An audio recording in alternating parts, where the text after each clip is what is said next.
কন্ডিশনের সঙ্গে মানিয়ে নিতে আগে যুক্তরাষ্ট্রে গেলেও লাভ হচ্ছে না টিম বাংলাদেশের। প্রাকৃতিক দুর্যোগে বিপর্যস্ত টেক্সাসের হিউস্টন। স্মরণকালের ভয়াবহ ঝড়ে মৃতের সংখ্যা বেড়ে দাঁড়িয়েছে ৭। একরকম নতুন করেই পুনর্নির্মাণ করতে হচ্ছে শহরের বেশ কিছু স্থাপনা। একই অবস্থা টাইগারদের ম্যাচ ভেন্যুরও।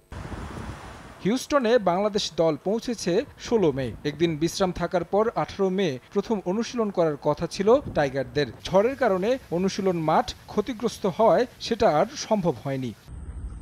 অবশ্য এদিন ফিটনেস নিয়ে কাজ করেছে পুরো দল। অনুশীলনের শুরুটা হয় রানিং দিয়ে। অ্যাথলেটিক্স ট্র্যাকে রানিংয়ে অংশ নেন টাইগার ক্রিকেটাররা। যুক্তরাষ্ট্রে ভ্রমণের আগে দেশেও বঙ্গবন্ধু জাতীয় স্টেডিয়ামে ফিটনেস নিয়ে কাজ করেছে দল। যদিও সেই দলে ছিলেন না মুস্তাফিজ সাকিব, তবে এদিন ট্র্যাকে রানিং করতে দেখা গেছে দুই ক্রিকেটারকেও।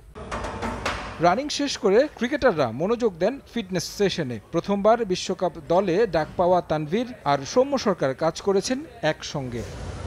শেষ বিশ্বকাপ খেলতে যাওয়া সাকিব আল হাসানও ঘাম ঝরিয়েছেন জিমে। মূল লড়াইয়ে নামার আগে ফিটনেসে মনোযোগ দিয়েছেন টাইগার অলরাউন্ডার। দেশের ১ নম্বর গ্লুকোজ ব্র্যান্ড গ্লুকোম্যাক্সটি একই এনার্জিতে এলো নতুন প্যাকে। গেল টি-20 বিশ্বকাপে ছিলেন না মাহমুদুল্লাহ রিয়াদ। এটাই হতে পারে সাইলেন্ট কিলারের শেষ বিশ্বকাপ। ম্যাচ ফিট থাকতে জিমে বাড়তি কাজ করতে দেখা যায় এই অলরাউন্ডারকে। ইনজুরি নিয়েই দলের সঙ্গে যুক্তরাষ্ট্রে গেছেন পেসার তাসকিন আহমেদ। কামব্যাক করতে চেষ্টা চালিয়ে যাচ্ছেন। বিশ্বকাপের প্রথম ম্যাচ থেকে তাকে দলে পাওয়ার ব্যাপারে আশাবাদী অধিনায়ক শান্ত। সেই লক্ষ্যে ফিজিওকে নিয়ে ঘাম ঝরান জিম সেশনে।